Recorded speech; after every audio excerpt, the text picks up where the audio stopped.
Hello everyone, ICT virtual classes में आपका बहुत बहुत स्वागत है। तो हम पढ़ने वाले हैं आज की क्लास में इलेक्ट्रोमैग्नेटिक इंडक्शन यानी कि वैद्युत चुंबकीय प्रेरण। लास्ट की क्लास में हमने इलेक्ट्रिक मोटर के बारे में जाना था यानी कि विद्युत मोटर के बारे में जाना था और ये भी देखा था कि किस प्रकार से विद्युत मोटर काम करती है। अब ये भी काफी इंपॉर्टेंट टॉपिक आपके पास है जिसका नाम है वैद्युत चुंबकीय प्रेरण। ठीक है, हम इसे क्या बोलेंगे? वैद्युत चुंबकीय प्रेरण। तो इस पर हम बात करेंगे, चर्चा करेंगे। ठीक है, चलिए। तो बेसिकली होता क्या है, देखो, जिसको हम कह रहे हैं वैद्युत चुंबकीय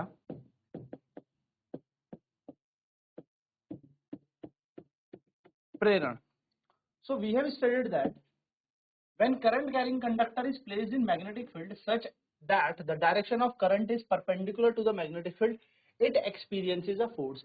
हमने मोटर का सिद्धांत देखा था और मोटर में ये देखा था कि जब भी एक पहले से ही चुंबकीय क्षेत्र जहां पर मौजूद हो वहां पर अगर हम एक धारावाही चालक ला के रखें, यानी कि एक करंट कैरिंग कंडक्टर को हम रखें, तो वो करंट कैरिंग कंडक्टर क्या करने लग जाता है? फोर्स एक्सपीरियंस करने लग जाता है, यानी कि वो धारावाही चालक को क्या लगने लग जाता है? बल लगने लग जाता है। और ये फोर्स किसके कारण था? So this force causes the conductor to move. इसी के कारण जो मोशन होने लगा उस कंडक्टर का, वो धारावाही चालक घूमने लगा। Now let us imagine a suitable a situation in which a conductor is moving inside a magnetic field or a magnetic field is changing around a fixed conductor. अब हमने क्या कंसीडर करना है? अब हमें ये मान के चलना है कि एक चालक जो कहाँ रख दिया हमने? चुंबकीय क्षेत्र के अंदर हमने रख दिया और वो घूम रहा है, वो बहुत तेजी से मूव कर रहा है। अब इसके पास करंट नहीं है, अब सिर्फ हमने इसको क्या करा दिया? चुंबकीय क्षेत्र के अंदर मूव करा दिया। So what happened? सो सबसे पहले माइकल फराडे ने ये चीज पढ़ी 1831 में, और फराडे ने एक बहुत ही इंपॉर्टेंट ब्रेक थ्रू दे दिया, डिस्कवरी कर दी कि कैसे मूविंग मैग्नेट से हम जनरेट कर सकते हैं इलेक्ट्रिसिटी या इलेक्ट्रिक करंट। यानी कि फराडे या माइकल फराडे पहले साइंटिस्ट थे जिन्होंने बिजली उत्पन्न करवाने की एक प्रक्रिया ढूंढ ली। अभी तक हो क्या रहा था? अभी तक हम बिजली बना रहे थे, आवेशों का फ्लो कर रहे थे, पानी से बना रहे थे, कुछ से भी बना रहे थे। लेकिन अब हमने क्या कर दिया? एक ऐसा एक्सपेरिमेंट कर लिया कि हमने एक कॉइल को मूव कराया चुंबकीय क्षेत्र के अंदर और हमने क्या उत्पन्न कर ली? इलेक्ट्रिक करंट यानी कि बिजली। तो दोस्तों ध्यान से बात समझना, electric current can be produce, yes, आप इलेक्ट्रिसिटी प्रोड्यूस कर सकते हैं by changing magnetic field. You can produce electric current by changing magnetic field, यानी कि आप धारा उत्पन्न कर सकते हैं चुंबकीय क्षेत्र पे परिवर्तन करके, चुंबकीय क्षेत्र में परिवर्तन करके। ये बात आपको ध्यान में रखनी है। ठीक है, चलिए जल्दी से इसे नोट करेंगे। ठीक है, तो ये चीज आपको ध्यान में रखनी है। तो ये भी आपको नोट करना है कि ये किसने डिस्कवर किया था? तो एक इंग्लिश साइंटिस्ट या फिजिसिस्ट थे, माइकल फराडे। फराडे ने एक इंपॉर्टेंट ब्रेक थ्रू दिया था हमारी डिस्कवरी में, जिससे ये पता लगा था कि अ मूविंग, जब बहुत तेजी से कोई चुंबक मूव कर रहा हो, यानी कि a moving magnet can be use to generate electric current, यानी कि मूविंग मैग्नेट से हम इलेक्ट्रिक करंट जनरेट कर सकते हैं। तो जल्दी से यहां तक आप फटाफट लिख लीजिए। तो देखिए यहाँ पे क्या है, take a coil of wire A B having a large number of turns. एक तार ले लीजिए जिसके पास बहुत सारे लपेटे हो, फेरों की संख्या हो A B. Connect the end of the coil to a galvanometer. A end किस पे जोड़ दो? गैल्वेनोमीटर पे जोड़ दो। गैल्वेनोमीटर क्या करता है? धारा का मापन करता है। Take a strong bar magnet and move the north pole toward the end of coil. अब इस कॉइल को आपने गैल्वेनोमीटर से जोड़ा है। नाउ एक कॉइल लेके आए, एक चुंबक लेके आए और इस चुंबक को क्या करें? इस कॉइल की तरफ मूव कराएं। जब आप इस चुंबक को इसके पास लेके जाओगे ना, तो कहीं पर भी करंट का कोई सोर्स तो है नहीं, ना हमने बैटरी लगाई, ना हमने इलेक्ट्रिसिटी लगाई, ना हमने स्विच ऑन किया। हमने सिर्फ एक तार को गैल्वेनोमीटर में जोड़ दिया है और यहाँ पर क्या कर दिया? एक चुंबक ले आए। जैसे इस चुंबक को मूव कराएंगे तो हम क्या ऑब्जर्व करेंगे? तो हम ऑब्जर्व करेंगे एक मैग्नेटिक मूवमेंट। तो देखो यहाँ पे क्या कह रहा है? There is a momentary diffraction in the needle of the galvanometer. तो यहाँ पे जो ये गैल्वेनोमीटर की सुई है, ये घूमने लगेगी, ये टिल्ट करने लगेगी, डिफ्लेक्ट होने लगेगी। इससे क्या पता लगेगा? इससे ये पता लगेगा कि presence of current in the coil A B, कि इस कुंडली ए और बी के पास क्या आ चुका है, धारा आ चुकी है, and the deflection become zero the movement of the motion of the magnet stop, और ये डिफ्लेक्शन जीरो हो जाएगा जैसे ही मूवमेंट ऑफ मैग्नेट स्टॉप हो जाएगा, यानी कि आप इस चुंबक को मूव कराना बंद कर दें और वैसे ही यहाँ पर करंट आना बंद हो जाएगा। तो चलिए फटाफट से इसे लिखेंगे।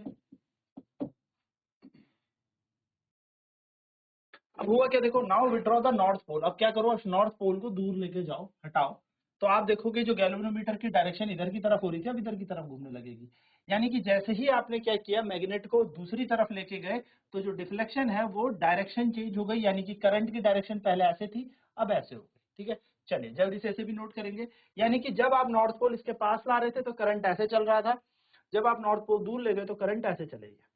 यानी कि अगर आप मैग्नेट का मूवमेंट अपोजिट डायरेक्शन में कर देंगे, यानी कि चुंबक का जो आप गति कर रहे हैं वो दूसरी विपरीत डायरेक्शन में कर देंगे, विपरीत दिशा में कर देंगे, तो यहाँ पे धारा की डायरेक्शन यानी कि धारा की दिशा भी विपरीत हो जाएगी।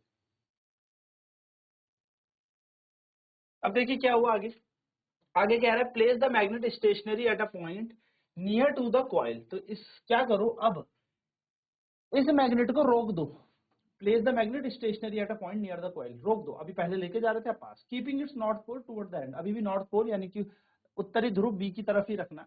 आप देखोगे अब गैल्वेनोमीटर ना राइट ना लेफ्ट बंद हो जाएगा मूव करना, यानी कि जब तक चुंबक मूव कर रहा है, जब तक ये मैग्नेट आ रहा जा रहा है, तब तक गैल्वेनोमीटर में क्या हो रही है, डिफ्लेक्शन हो रही है, तब तक गैल्वेनोमीटर क्या कर रहा है, डिफ्लेक्ट हो रहा है। तो यही कह रहा है, we see that the galvanometer needle deflect toward the right when the coil is moved toward the north pole of the magnet. Similarly, the needle move toward left when the coil is moved away. तो अभी हम देख रहे थे कि अगर इस चुंबक को आप यहीं रख दोगे और आप कॉइल को मूव कराओगे तो सेम चीज आपको देखने को मिलेगी। तो कहने का मतलब या तो कॉइल को रख दो, चुंबक को मूव कराओ, या चुंबक को रख दो और इस कुंडली को मूव कराओ, आपको दिखेगी धारा तो आ ही रही है। लेकिन जैसे ही आप कॉइल को स्टेशनरी कर देंगे मैग्नेट के रिस्पेक्ट में, तो ड्रॉप्स हो जाएगा गैल्वेनोमीटर में, एंड यहाँ पर कोई भी धारा प्रवाहित नहीं होगी, कोई भी करंट फ्लो नहीं होगा। तो मूवमेंट बहुत जरूरी है, चाहे मैग्नेट का हो, चाहे कॉइल का हो, चाहे दोनों एक दूसरे की तरफ आ रहे हों। अगर ये दोनों स्थिर हो जाएंगे तो कोई धारा नहीं आएगी, यही यहाँ पर हमें बताया गया। जल्दी से सारी की सारी चीजें नोट करेंगे। तो ये बेसिक सी चीज है, आपको पता होनी चाहिए। चलिए, तो यहाँ पे क्या बोला गया, सबसे पहले आपको ये बताएं कि गैल्वेनोमीटर क्या होता है। तो एक गैल्वेनोमीटर एक ऐसा डिवाइस होता है, इंस्ट्रूमेंट होता है, जो डिटेक्ट करता है प्रेजेंस ऑफ करंट को, किसको, धारा के बारे में बताता है। अब सर एमीटर भी तो यही चीज बताता है, एमीटर भी तो सेम ही चीज बताता है।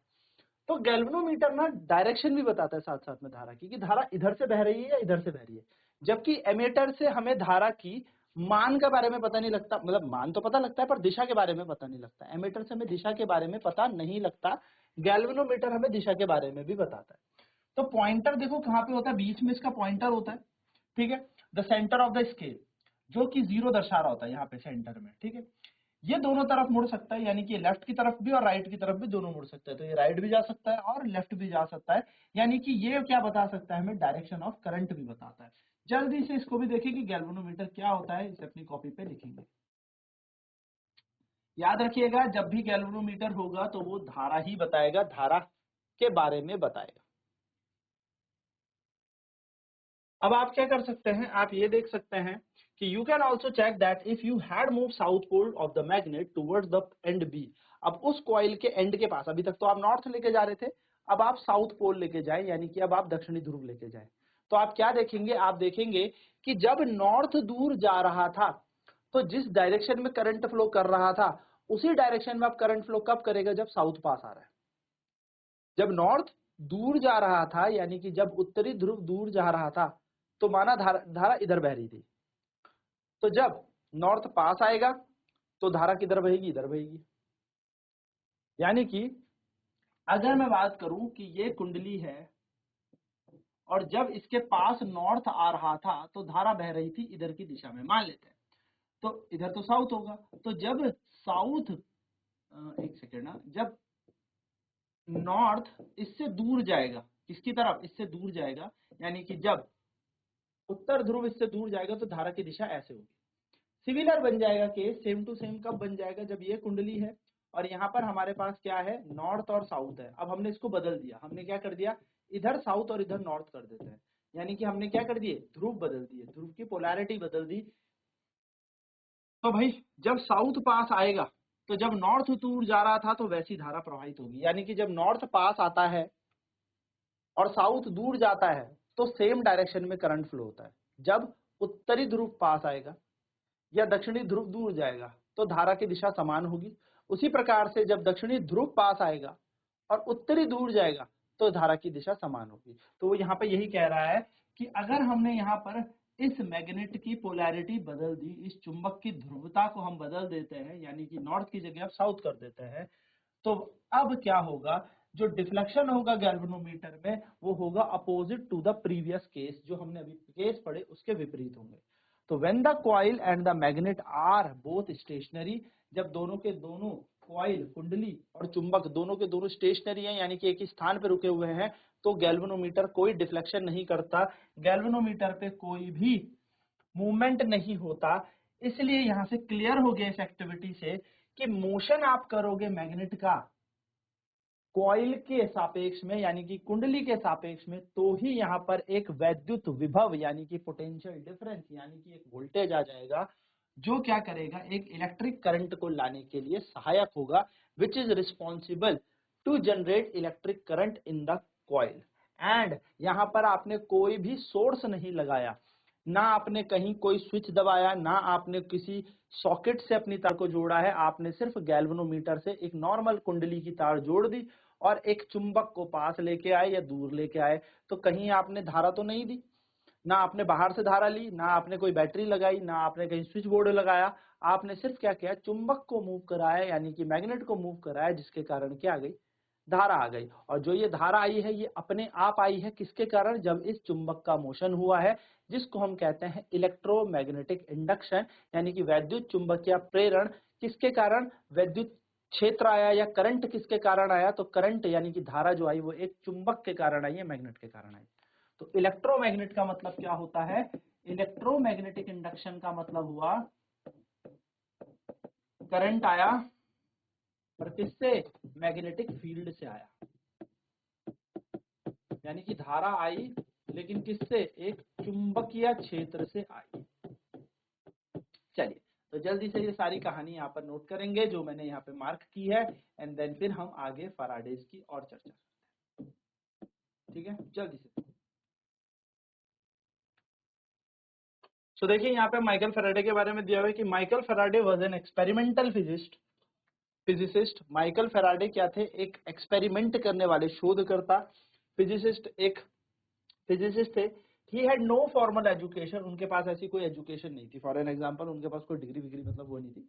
He worked in a book binding shop, वो किताब की जो दुकान होती है उसमें बाइंडिंग का काम करते थे अपनी छोटी उम्र में। And he used to read books that came for binding, और वो किताबें पढ़ते थे, क्योंकि फॉर्मल एजुकेशन उस टाइम क्या होता था ना, बहुत पुरानी बात है कि एजुकेशन के लिए कोई जाए पढ़े, और इतनी बड़ी बड़ी यूनिवर्सिटी तो होती थी but everyone can not afford, हर कोई अफोर्ड नहीं कर पाता था। तो ये बाइंडिंग की दुकान में काम करते थे और उन किताबों को पढ़ते थे जो इनके यहाँ बाइंडिंग के लिए आती थी, यानी कि बुक्स बाइंड करने के लिए आती थी। This was Faraday developed his interest in science, और यहाँ से फैराडे जी का जो है इंटरेस्ट आ गया साइंस में। He got an opportunity to listen to some public lecture by Murphy Davy of Royal Institute. तो वो कहाँ गए, बेसिकली उन्हें अपॉर्चुनिटी मिली, जैसे होता है पहले टाइम में कि बहुत बड़े बड़े जो फिजिसिस्ट होते थे, बहुत बड़े बड़े जो साइंटिस्ट होते थे, वो क्या करते थे, एक लेक्चर अरेंज करते थे सभी लोगों के लिए। तो उन्हें एक यहाँ पर क्या मिली, एक अपॉर्चुनिटी मिली जो मर्फी डेवी रॉयल इंस्टीट्यूट से मिली। And he made careful notes of Davy's lecture, उन्होंने डेवी के जो एक एक शब्द थे उसको बहुत अच्छे से क्या बनाया, लेक्चर बनाया। कुछ तो डेवी को ही भेज दिए क्योंकि डेवी उस टाइम बहुत ज्यादा ही बड़े अच्छे फिजिसिस्ट थे। Soon he was made an assistant in Davy's laboratory, और जब उन्होंने उनके जब नोट्स बनाए और बहुत अच्छे से उस पर उन्होंने रिस्पॉन्स किया, जैसे असाइनमेंट आप लोग भी बनाते हैं, तो बहुत बेहतरीन तरीके से वो असाइनमेंट बना के कुछ उन्होंने डेविस को भेजे। तो डेवी के जब वो लेबोरेटरी में गए, तो रॉयल इंस्टीट्यूट में वो गए, तो फैराडे की जीवन यहाँ से थोड़ा सा क्या आ गया, ब्रेक थ्रू आ गया, और उनका पाथ ब्रेकिंग यहीं से था और यहीं से डिस्कवरी होनी शुरू हो गई। एंड जब सीधे धीरे उन्हें मौका मिलता गया, सब कुछ होता गया, तो इंक्लूड उन्होंने इलेक्ट्रोमैग्नेटिक इंडक्शन तो किया ही किया, यानी कि इंडक्शन के बारे में तो बताया है कि कैसे अगर कोई चुंबक मूव कर जाए, कोई चुंबक मूव करे तो कैसे करंट जनरेट होता है, साथ साथ में उसके लॉज भी बनाए एंड लॉ ऑफ इलेक्ट्रोलिसिस भी बनाए, यानी कि इलेक्ट्रोलिसिस के नियम भी बनाए, जो आप हायर क्लास में पढ़ोगे। तो बहुत सारी यूनिवर्सिटी से on him the honorary degree but he turn down such honour, तो उनको बहुत, देखो, several university conferred on him the honour degree, तो बहुत सारी जो यूनिवर्सिटीज हैं वो आज भी माइकल फैराडे के नाम से ऑनरेबल डिग्रीज देती हैं, ठीक है ना। फैराडे जो थे वो साइंस के फेवर में बहुत ज्यादा बोल सकते हैं इंडल्ज थे, अपने मन से बहुत सारी चीजें उन्होंने साइंस के लिए की, और आज भी इनके नाम पे ऑनर है। अब आप सोच सकते हो कि माइकल फैराडे की एक छोटी ही थी उस टाइम, जो आज इतनी बड़ी हो चुकी है कि जिसके बिना हमारा सर्वाइवल पॉसिबल ही नहीं है, बिजली उत्पन्न करना। तो ये माइकल फैराडे की एक छोटी सी, जो उस टाइम हमें लग रहा है कि क्या किया माइकल फैराडे ने, खैर छोटी तो नहीं थी, बहुत बड़ी डिस्कवरी थी, जिसके कारण आज हमें ऊर्जा मिल रही है, विद्युत धारा मिल रही है। आप सोचिए कि इसी के पीछे पूरा का पूरा जनरेटर बैठा है। हमारा जो जनरेटर होता है, जनरेट होता है, वो इसी सिद्धांत पे काम करता है। और आप जब भी पढ़ते जा रहे होंगे छोटी कक्षाओं से, तो आपने एक छोटी सी चीज देखी होगी, वो ये देखी होगी कि बिना जनरेटर के बिजली बनती ही नहीं। डायनोमो लगा होता है जनरेटर के अंदर, और डायनोमो क्या होता है, डायनोमो भी एक ऐसा डिवाइस होता है जो यांत्रिक ऊर्जा को आपकी विद्युत ऊर्जा में परिवर्तित कर देगा। यानी कि डायनमो एक ऐसा यंत्र होता है, डिवाइस होता है, which converts mechanical energy to electrical energy. तो डायनमो के अंदर क्या होता है, सेम वही दो चुंबक होंगे और उसके बीच में क्या घूम रही होगी, एक आर्मेचर। यानी कि वही कहानी जो अभी हमने पढ़ी, वो क्या पढ़ी कि अगर हम किसी चुंबकीय क्षेत्र में किसी कुंडली को घुमा दे तो धारा उत्पन्न हो जाती है। तो अगर माइकल फैराडे ये खोज नहीं करते तो ना हमारे किसी डैम से इलेक्ट्रिसिटी बन पाती, क्योंकि जनरेटर वर्क नहीं करता। आपने बचपन में एक बहुत इजी कहानी सुनी होगी, पानी बहता है, पानी बह के टरबाइन को घुमा देता है, टरबाइन जनरेटर पे जुड़ा होता है, जनरेटर इलेक्ट्रिकल एनर्जी कन्वर्ट कर देता है। पर उस जनरेटर के अंदर ऐसा है क्या, उस जनरेटर के अंदर माइकल फैराडे द्वारा हुआ एक्सपेरिमेंट इलेक्ट्रोमैग्नेटिक इंडक्शन, यानी कि वैद्युत चुंबकीय प्रेरण हुआ है, जिसके कारण हमें आज के दिन बिजली प्राप्त होती है। चाहे वो आप बोलिए न्यूक्लियर पावर प्लांट हो, चाहे वो हमारा हाइड्रोस्टैटिक पावर प्लांट हो, यानी कि हमारा बिजली बनाने के कोई से भी पावर प्लांट देख लो, चाहे आप देख लो न्यूक्लियर पावर प्लांट, या आप देख लो वाटर, नदियों पे जो बड़े बड़े डैम बनते हैं वो, चाहे आप इसमें थर्मल पावर प्लांट देख लीजिए जहां पर ऊष्मा बनती है। ठीक है, तो ये सारी की सारी कहानी इन्हीं से रिलेटेड है, और इन्हीं की डिस्कवरी से आज हमें बिजली प्राप्त हो रही है।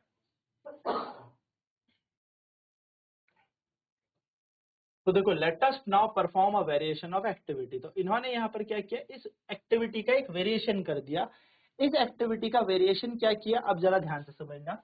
इन्होंने मैग्नेट को रिप्लेस कर दिया। अब हमें एक चीज पता लग गई थी, हांस क्रिस्टियान ऑस्टेड के एक एक्सपेरिमेंट से ये भी पता लगा था कि अगर किसी कुंडली के पास करंट है या किसी चालक के पास धारा है तो इसके आसपास चुंबकीय क्षेत्र होगा। ये किसने बताया था, हांस क्रिस्टियान ऑस्टेड ने। तो हमने बोला हमें तो कहीं ना कहीं से चुंबक चाहिए, हमें कहीं ना कहीं से एक मैग्नेट ही तो चाहिए। तो हम क्या करते हैं, एक मैग्नेट बना लेते हैं। हम चुंबक की जगह अब हम एक इलेक्ट्रोमैग्नेट बनाते हैं। तो हमने क्या किया, हमने यही एक्सपेरिमेंट दोहराया, लेकिन इस एक्सपेरिमेंट को दोहराया हमने चुंबक से नहीं, एक वैद्युत चुंबक से। वैद्युत चुंबक क्या होता है, एक कुंडली जिसको हमने बैटरी से जोड़ दिया, एक की जोड़ दी। अब आपको पता है अगर इसके अंदर करंट जाएगा तो ये एक मैग्नेट बन जाएगा, क्योंकि करंट कैरिंग कंडक्टर के पास प्रॉपर्टी होती है मैग्नेटिक फील्ड की, यानी कि धारावाही चालक के आसपास क्या हो सकता है, होता है चुंबकीय क्षेत्र होता है। और इधर हमने एक कुंडली दूसरी लगा दी, दूसरी कुंडली में हमने सिर्फ गैल्वेनोमीटर लगा दिया। अब हम यहाँ पर एक रियोस्टेट भी लगाते हैं। रियोस्टेट का मतलब होता है जो प्रतिरोध को बढ़ाता है और घटाता है। तो अगर हम रियोस्टेट में चेंज करे, प्रतिरोध को ज्यादा करे कम करे, ज्यादा करे कम करे, यानी कि there is continuously change in the resistance, तो इससे क्या चेंज होगा, करंट चेंज होगा। अब आपको पता है प्रतिरोध का मान ज्यादा तो धारा कम, प्रतिरोध का मान कम तो धारा ज्यादा, रेजिस्टेंस ज्यादा तो करंट कम, करंट ज्यादा तो रेजिस्टेंस कम। तो हमने ऐसे रेजिस्टेंस को ज्यादा किया तो उस टाइम कम करंट था, जब कम किया तो करंट ज्यादा था, जिसके कारण क्या हुआ, बार बार फ्लक्चुएट करके मैग्नेटिक फील्ड कभी बढ़ रहा होगा कभी घट रहा होगा, बढ़ रहा होगा घट रहा होगा, बढ़ रहा होगा घट रहा होगा, जिसके कारण क्या आ जाएगा, इस कॉइल के अंदर अपने आप ही ऑटोमेटिकली क्या आ जाएगा, एक चुंबकीय क्षेत्र, सॉरी एक करंट आ जाएगा, जिसके कारण क्या आ जाएगा, ये गैल्वेनोमीटर टिल्ट कर जाएगा। तो देखो चुंबकीय क्षेत्र में परिवर्तन किया हमने यहाँ पर हमने चुंबकीय क्षेत्र में परिवर्तन किया, मैग्नेटिक फील्ड में परिवर्तन किया, और इस मैग्नेटिक फील्ड के परिवर्तन के कारण इस चुंबकीय क्षेत्र के चेंज किया, जिसके कारण यहाँ पर क्या आ गया, करंट आ गया। तो इस पे तो वैसे भी करंट नहीं आया था, देखो हमने इसको तो कोई बैटरी दी नहीं थी, लेकिन यहाँ पर धारा उत्पन्न हो गई, क्यों, क्योंकि यहाँ पर चुंबकीय क्षेत्र हमने बदला। चलिए फटाफट से, यही वो पूरी कहानी है। तो ये कहानी आपको याद रखनी है, ये पूरी की पूरी इलेक्ट्रोमैग्नेटिक इंडक्शन के बारे में हमने जान लिया। अब आगे की क्लास में हम जानेंगे कि कैसे जनरेटर काम करता है, और अभी तक हमने देखा था फ्लेमिंग का लेफ्ट हैंड रूल, अब देखेंगे फ्लेमिंग का राइट हैंड रूल हमें क्या बताएगा, सीधे हाथ का नियम हमें क्या बताएगा। तो आज की क्लास में इतना ही करते हैं, मिलेंगे नेक्स्ट क्लास में जिसमें आगे की टॉपिक्स की चर्चा करेंगे। तो आईसीटी वर्चुअल क्लासेज में जुड़ने के लिए धन्यवाद, आपका दिन शुभ हो।